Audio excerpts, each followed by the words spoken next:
23년 전에 제가 이제 이곳에 처음 왔을 때만 해도 그래도 지역에 아이들이 좀 있었어요.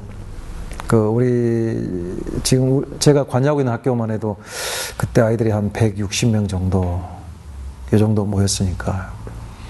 근데 이제 그 컴퓨터 교육이라든지 피아노 교육, 특히 이제 컴퓨터하고 그 프로젝트를 가지고 파워포인트로 아이들을 이제 위해서 설교도 하고 또 아이들하고 컴퓨터도 가르쳐 주고 이런 여러 가지 것들이 아이들에게는 또 굉장히 좋게 보여졌는지 아이들이 계속 교회를 나오기 시작을 했고 이제 그런 게 이제 한 85명 많이 나올 때 이제 이렇게 85명까지도 그 교회가 꽉 찼죠. 85명이면. 근데 확실히 그 교회 학교가 살아나니까 교회가 생동감이 돌고 또 나이 많으신 어른들도 처음에는 아이들이 귀찮게 생각하더니 그래도 교회에 아이들이 뛰어다니고 움직이고 그러니까 어른들도 영향을 받기 시작하고 그게 이제 또 지역의 선교에 굉장히 큰 영향을 끼쳤다 느껴져요. 그런데 이제 그런 학교가 아이들이 계속 줄어가다 보니까 결국 학교 자체도 이제 폐교 위기에 몰리게 됐고 그래서 그 폐교 위기에 몰리게 됐을 때 이제 지역민들 또 학부모 동창 여러 사람들과 이야기하면서 그때 제가 느낀 것이 결국 지역 학교나 교회 학교나 이것이 일부분이 아니라 우리가 살아가는 또 우리가 복음을 전해야 되는 이런 지역과 또 우리의 삶의 전체에서 한 부분이고 또 그것이 중요한 그 구성 요소라고 하는 생각을 또 하게 됐죠. 그렇게 생각을 하니까 이것은 결코 어떤 단순히 학교 차원이 아니라 이것은 교회가 미래를 위해서 투자해야 될 중요한 부분으로 생각을 하기 시작을 했고 그래서 학교를 살리는 일에 있어서 이제 그때부터 우리 교우들이 선교 헌금을 본격적으로 하기 시작을 했어요. 이제 학교를 위해서 차량 운영을 해야 된다든지 또 아이들을 뭔가를 이렇게 우리가 지원해야 될 부분들 그런 부분들을 위해서 이제 선교 헌금을 본격적으로 시작을 하게 됐고 또 그런 선교 헌금들을 통해서 이제 또 예산이 확보가 되고 그래서 이제 우리 교회에서 학교로 우리 교회가 운영하고 있던 공부방들을 이렇게 옮길 수가 있었죠.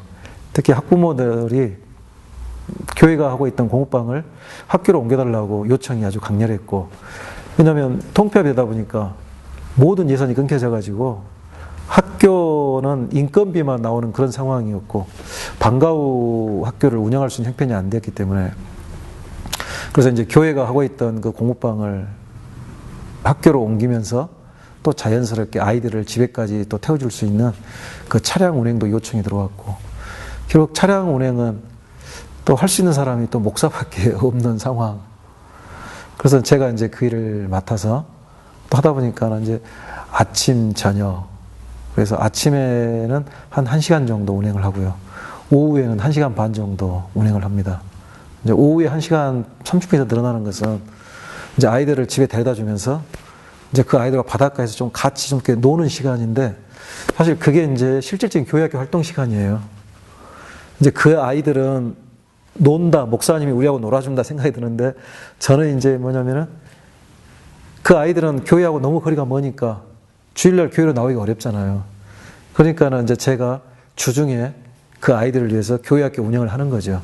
바닷가에서 바다를 보면서 하나님께서 창조하신 이야기도 좀 들려주고 사진도 찍어주고 그런 과정 속에서 또 교회 같은 행사를 하면 그 부모들이 또 아이들을 교회로 또 다 보내주기도 하고 그러니까 우리 교회학교의 형태는 단순히 교회 내부에서만 움직이는 교회학교가 아니라 그 지역을 전체로 아우르는 그런 교회학교 형태가 되고 있죠. 그래서 지금도 교회학교 같은 행사를 할 때는 안 믿는 가정에서도 아이들을 다 보내주기도 하고 우리 여름에 이제 그 여름 성경학교 같은 걸 하게 되면 또 부모님들이 찬조도 이렇게 해주시는데 그 찬조의 액수도 상당히 많습니다. 그래서 그것 가지고도 충분히 하고 남을 정도로 이렇게 또 많이 주시고 근데 그분들이 또 이렇게 많이 또 찬조를 해주신 이유는 이제 저에 대한 이제 고마움이 있죠. 아이들을 계속 이렇게 하는 그런 것들이 있어서 그래서 가만히 생각해 보면 하나님의 섭리가 나는 단순히 처음에 이게 내가 좀 수고한다 생각을 했는데 결국은 그런 모든 수고들을 통해서 우리가 복음을 전하는 그런 방향으로 하나님께서 이끄신다. 그런 생각이 들어졌거든요. 그래서 우리가 농촌에서, 특히 농촌에서는 교회 학교를 단순히 어떤 그 부분적인 틀로서만 생각하지 말고 지역의 전체의 흐름 속에서, 그리고 또 교회를 구성하는 전체 틀 속에서, 그리고 또 지역 선교의 아주 중요한 밑바탕으로서 우리 아이들을 생각하고 또 지역 학교를 생각하고 교회 학교를 생각한다면 그 자체가 아마 우리 한국 농촌교회에 있어서 아주 중요한 그 교회 학교의 형태가 되지 않을까, 그런 생각을 해봅니다.